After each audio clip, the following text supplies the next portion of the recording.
Biden did it.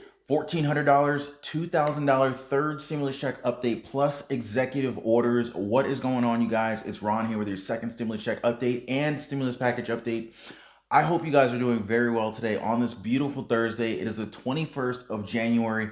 And it's a new day. It's a new day into Biden's presidency. And already we are seeing so much in the form of stimulus and rental assistance, all of Biden's executive orders, the new Senate, and the hot buzz on the $1,400 third stimulus check, as well as the $1.9 trillion stimulus package.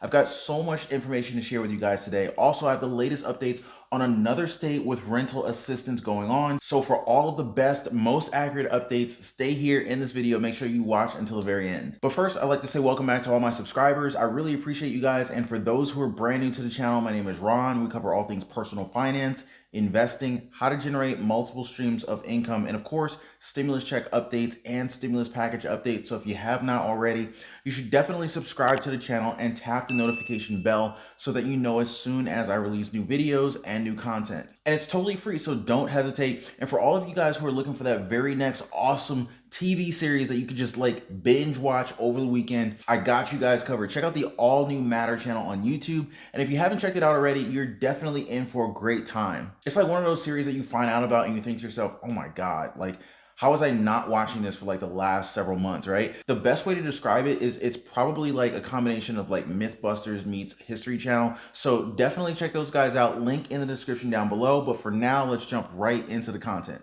And as one of my favorite songs goes, let's get down to business. And it's a new day, guys. As we celebrate the inauguration of our new president, Joe Biden, it was a really straightforward ceremony compared to the usual buzz and spectacle, that we've seen in previous inaugurations. No busy malls, no crowded streets filled with people, obviously because of COVID, and, no long gown, penguin suits. None of that was going on, right? But I think what's most important is that it did happen nevertheless, which may be the only thing that matters right now in this very sensitive moment when our country is really being tested, and not just one front, but almost in every which way. And if you watch the whole thing almost as if on cue, just before the official turnover or handover at noon, the skies cleared up and the sun came out, and then Lady Gaga came out and she sang the national anthem. It really is a new day, as 2 weeks since the deadly January 6th siege of the US Capitol, federal, state, and local law enforcement agencies were all on high alert for another attack on Inauguration Day. But thank goodness the whole thing seems to have fizzled out, after Trump exited the White House and Biden took the oath of office and officially became the 46th president of the United States. And Trump even followed the decade-long tradition of leaving a letter for his successor. And Biden described it as very generous, but said he wouldn't tell us what was inside because it was private. Now let's take a look at the key lines from Biden's inauguration speech that really, really matter. Biden insisted politics doesn't have to be a raging fire destroying everything in its path. Every disagreement doesn't have to be a cause for a total war. This is our historic moment of crisis and challenge, and unity is the path forward.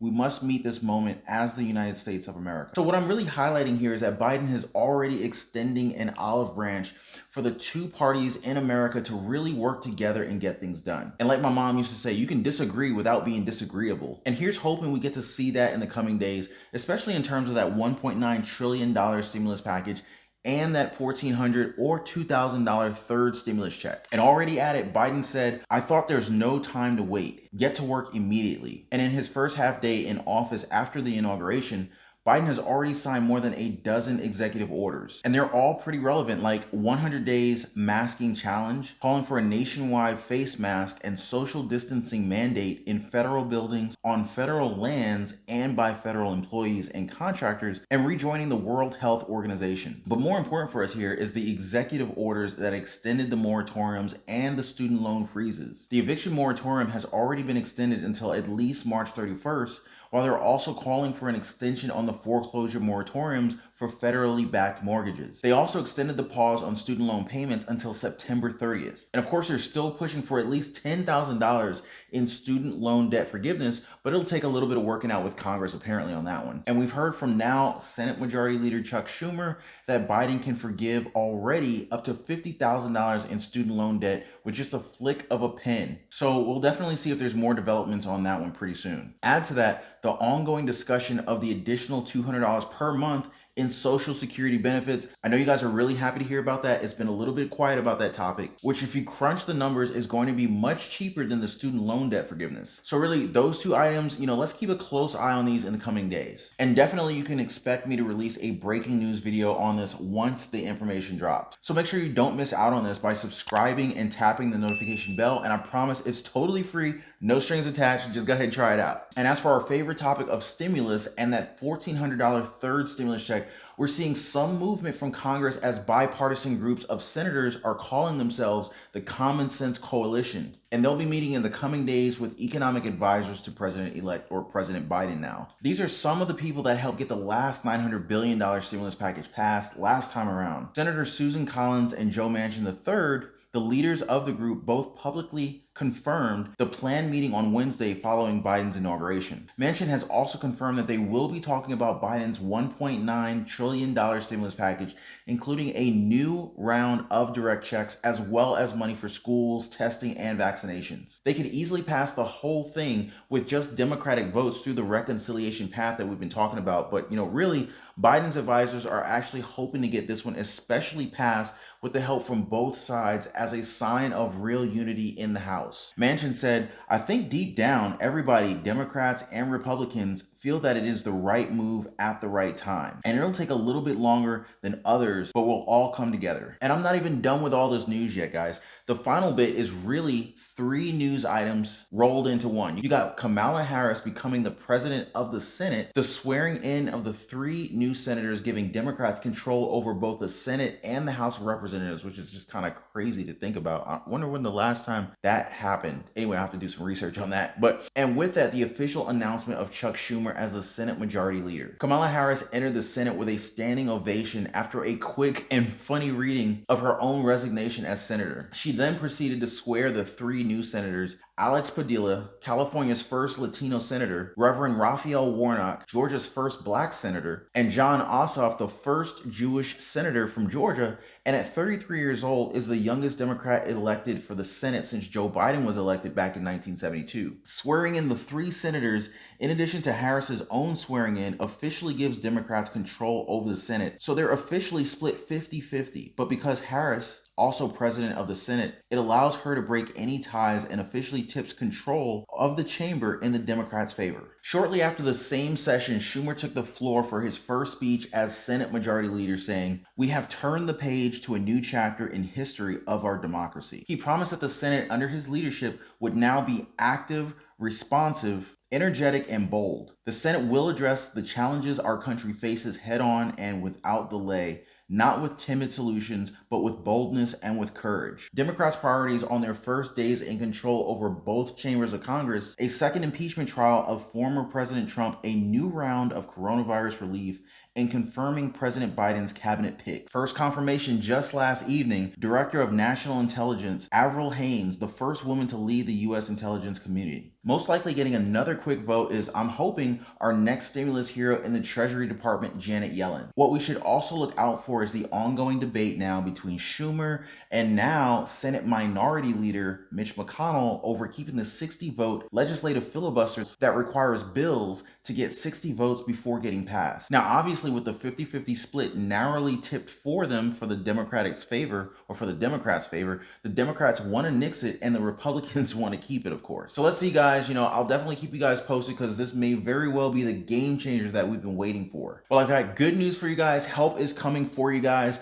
Our latest news on state stimulus and assistance today comes from Minnesota as the state government prepares $375 million in federal rental assistance to arrive in the coming weeks. According to Julia Wells Ayers, Housing Development and Finance Manager for Hennepin County, they've never seen this much money come in quickly. With this, they're hoping to reopen state rental assistance programs by the end of the month or early February. And in the meantime, remember that we still have the eviction moratorium in place, all the way to March, so make sure you guys hang in there. And if you guys know of more state and local stimulus and assistance, definitely drop me a comment down below. It helps me out to share this information with the community. And of course, it helps community members who are just kind of hanging out in the comments and looking for assistance in that way. And we've already collected a good list of programs available near you guys. So definitely check it out in the description down below. I'm always updating it. And you guys, I just want to say thank you very much, from the bottom of my heart. I always appreciate seeing new viewers and new subscribers, always saying, hello, hi in the comments, checking on my family. Like, it's crazy that, I'm able to reach out to so many people like this. I just want to be honest with you guys. It does really genuinely mean a lot to me. And I'm beyond grateful for all of the loyal, community members that have always liked and commented on all my videos. In fact, just last night, I uploaded a video at like 3 o'clock in the morning. I was like, all right, nobody's going to watch this. And like thousands of people like jumped in and you're like, I'm up. Yo, that just made my night. So anyway, I can't thank you guys enough. Oh, and by the way, I'm going to be going out of town as of next week, and I'm going to be meeting with someone very, very special. I'm probably going to run some kind of contest. I really haven't thought of anything yet. In fact, the thought just came to my mind just now. So I just want to let you guys know about that. I would be curious to know if any of you could guess who I'm going to meet up with or where I'm going. I think I'm definitely going to give away something really cool and special for you guys. All right, so let's jump into the fun stuff. So I hear you guys, and I'm now answering some of your questions about personal finance, from the last video, from the previous video. So a lot of you responded to my sharing of selling on Amazon and without having any inventory. So today, we're going to focus a little bit on that. And by the end of this bit, you'll know how to get started on selling on one of the biggest platforms ever, which is Amazon. Now, really quick, first, some tips to help you guys get started, right? So obviously, the first is you have to get a seller's account. Now, you have two options here. You have the individual plan, which costs 99 cents per sale, while sellers using the professional account pay $40 per month, no matter how many items that you sell. So if you know you're going to sell basically more than 40 items in a month, then it makes way more sense for you to just get the professional seller's account. But whatever plan you select, don't worry about making the wrong choice. The main thing is you just want to get started. And keep in mind, you can always change plans at any time. And you're also going to need to set up a bank account, so you need a bank account number, with a bank routing number. You need a chargeable credit card. You'll also need a government issued ID, tax information, phone number, but for the most part, everyone else is going to have everything else that you need to get started. And as far as fees, you can check them out on the link down below. I'll put a link in the description down below, but the fees are pretty reasonable. All right, so what can you sell on Amazon, right? It really depends on the product and the category, and of course the brand. So some categories are open to everyone, and you could have a brand new account and be able to sell in those categories. But some categories will actually require a professional seller's account. Some will actually require approval to sell those products, and some include products that cannot be sold by third-party sellers at all. But you can definitely check out the classification on their website. But really, guys, I don't want you guys to get discouraged about all the different rules.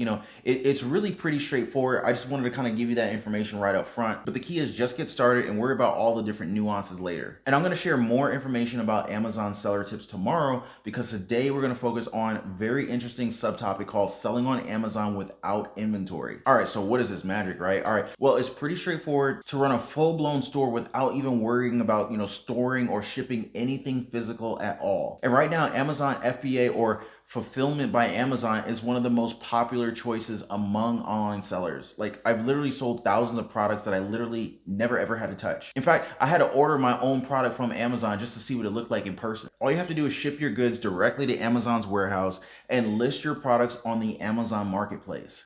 And then you have access to Amazon's huge audience of buyers. Now, the main downside to this is that you have to obey Amazon's rules. They got a lot of rules, but it's mainly to keep the platform safe and useful and pleasant for everyone. And the other thing is that they can take a pretty sizable chunk out of your profits. So you want to make sure you have good profit margins before you sell your products. And you can actually do research to find out if you're going to be profitable before you even send any products into Amazon. And the other cool thing is that it's much easier to establish your brand on Amazon because people think they're buying directly from Amazon and not from you. So, as far as they know, it's your product, but they don't really know that. They think it's Amazon, and so you have instant credibility. But as a side hustle, you really can't do much better because Amazon's marketplace is so big. I mean, you likely generate sales right away. I've listed products and have them sold in the same day. It was crazy how how busy and how active Amazon's marketplace was. So, one of the main things that you want to take a note of is that you have to purchase your products, up front,